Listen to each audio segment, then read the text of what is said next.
भारतीय संस्कृति की दृष्टि से देखें तो संघर्षों के सोपानों पर चढ़कर सफलता प्राप्त करने वाले युवक कहलाते हैं। लाखों वर्षों तक कोयला घिसा जाता है तो हीरा बन पाता है, भट्टी में सोना तपा जाता है तो कुंदन बन पाता है, प्रकृति के प्रतिरोधों को सह सकने वाला बीज वृक्ष बन पाता है और धाराओं को चीरने वाला तैराक बन पाता है। जितनी भी परिभाषाएं हैं, जितने भी उदाहरण हैं, वो सारे के सारे युवा व्यक्तित्व के, युवा सोच के, युवा चिंतन के उदाहरण हैं।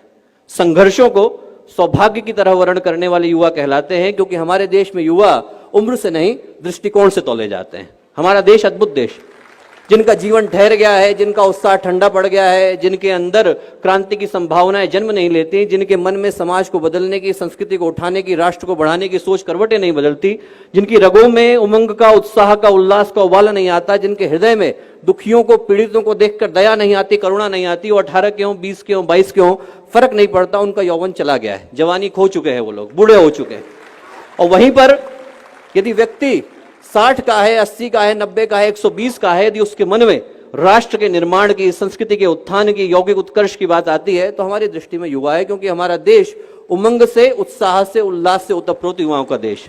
एक ऐसा देश है जहां पर 89 वर्ष की उम्र में गोस्वामी तुलसीदास रामचरितमानस लिखने के लिए बैठते हैं। एक ऐसा देश है जहां पर 120 की उम्र में तेलंग स्वामी दीक्षा ग्रहण करते हैं, 118 की उम्र में नागार्जुन समाधि की यात्रा पर निकलते हैं, और 4 वर्ष के ध्रुव, नचिकेता, प्रहलाद, लिस्ट एकदम इनॉर्मस है, उपमन्यु, दालक, श्वेतकेतु, अष्टावक्र, ये सब जन्म से योग का ज्ञान लेकर के आते हैं। क्योंकि हमारे देश में युवा होने का मतलब उम्र की निर्धारित कैटेगरी में होना नहीं होता। हमारे देश में युवा होने का मतलब राष्ट्र के प्रति, समाज के प्रति, संस्कृति के प्रति सही जज्बे का और सही जोश का होना होता है। और दोस्तों, आज की तारीख में अपना देश, अपना समाज ऐसे युवाओं की तलाश बड़ी शिद्दत से कर रहा है, बड़े दिल से कर रहा है। क्यों? क्योंकि आज की परिस्थितियां बड़ी भीषण और भयावह हैं। कहने को कोई महाभारत का रण नहीं सजा है, कहीं कोई देवासुर संग्राम नहीं हो रहा है, कहीं कोई कुरुक्षेत्र में पांचजन्य नहीं बजा रहा है, कहीं कोई रावण, कहीं कोई दुर्योधन, कहीं कोई महिषासुर त्रिलोक पर कब्जा करके नहीं बैठ गया है। पर आज की तारीख में जो भीषण परिस्थितियां हैं, उसमें देवासुर संग्राम भी इंसान के मन के भीतर है और कुरुक्षेत्र भी इंसान के मन के भीतर है। जितनी चीख चिल्लाहट, जितनी घबराहट, छटपटाहट, हाय हत्या, मारकाट आदमी के मन के भीतर चल रही है, उतनी तो कुरुक्षेत्र के मैदान पर भी नहीं थी। आज का इंसान आलीशान मकान लेकर के बैठा है, करोड़ों के ढेर लेकर के बैठा है, सुख सुविधाओं के अंबार लेकर के बैठा है, पर भावनात्मक रूप से तो रिक्तता लेकर के बैठा है। 9 मंजिल का मकान बना करके बैठा है, पर परिवार को तो भुला करके बैठा है। चंद्रमा पर जाने का यान बना करके बैठा है, पर मां को तो भुला करके बैठा है। महंगे अस्पताल लेकर के बैठा है, पर सेहत तो गंवा करके बैठा है। यूएस की डिग्री लेकर के बैठा है, पर कॉमन सेंस तो भुला करके बैठा है। और सबसे बड़ी बात कि जनसंख्या बढ़ा करके बैठा है, पर मानवता को तो गंवा करके बैठा है।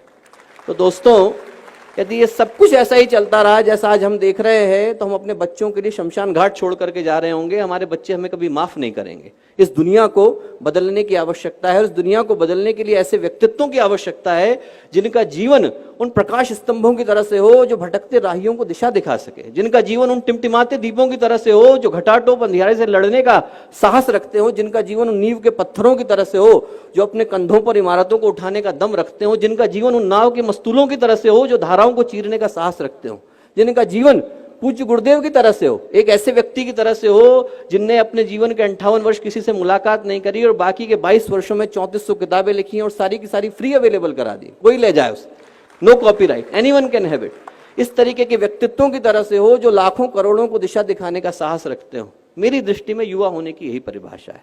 जिसका जीवन पवित्रता और प्रखरता की परिभाषा बन जाए वो युवा कहलाता है। और इस देश का सौभाग्य है कि आज हमारी 70% आबादी युवा आबादी, और इस सौभाग्य को दुर्भाग्य बनते देर नहीं लगेगी। यदि इतने सारे लोगों को हम लोग दिशा देने से वंचित रह गए, इतने सारे लोगों को यदि हम लोग सही दिशा नहीं दिखा पाए, तो इस सौभाग्य को दुर्भाग्य बदलते देर नहीं लगेगी। तो दोस्तों, जो युवाओं का यौवन है, उनकी संघर्षों से लड़ने की क्षमता है, वो धारा है। हिंदी में हम लोग कहते हैं दिशा धारा, वो धारा है।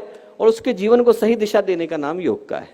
उनके अंदर का जो उद्दाम है वो उनके जीवन की धारा है, और उसको समग्रता, संतुलन, स्वाभिमान देने का काम योग का है। योग का अर्थ शारीरिक सौष्ठव से नहीं है, अदरवाइज हर जिम्नास्ट जो है वो योगी कहलाता। पतंजलि योग सूत्र की रचना कोई सर्कस का कलाकार करता। योग का सच्चा अर्थ योगस्य चित्तवृत्ति निरोधा से है, जिसका अर्थ आदमी को मन की चंचलताओं का ठहर जाना है। योग का सच्चा अर्थ समत्वम योग उच्चते से है, जिसका अर्थ व्यक्तित्व के सभी आयामों का संतुलित हो जाना है। और योग का सच्चा अर्थ योग कर्मसु कौशलम से है, जिसका अर्थ मानवीय संभावनाओं के शिखर पर पहुंच जाना है। तो जब बात युवा योग की है तो मैं यही प्रार्थना करूंगा कि इस कार्यक्रम की जब परिणति हो, जब हम लोग अंतर्राष्ट्रीय योग दिवस मना रहे हो, तो उसका जो शुभ परिणाम इस रूप में निकल करके आएगा, यदि इस देश को भगत सिंह की तरह के योगी मिलेंगे, सुभाष चंद्र बोस की तरह के योगी मिलेंगे, स्वामी विवेकानंद की तरह के योगी मिलेंगे, उनने योग किया हो न किया हो, यदि उनके मन में भारतीयता की भावना थी, समाज को बदलने की भावना थी, तो मेरी दृष्टि में योगी थे, और ऐसे योगी निकल करके आएंगे तो इस देश का, इस समाज का, इस राष्ट्र का भविष्य बिल्कुल नया होगा, नूतन होगा और मंगलकारी होगा। बहुत बहुत शुभकामनाएं, बहुत बहुत मंगल।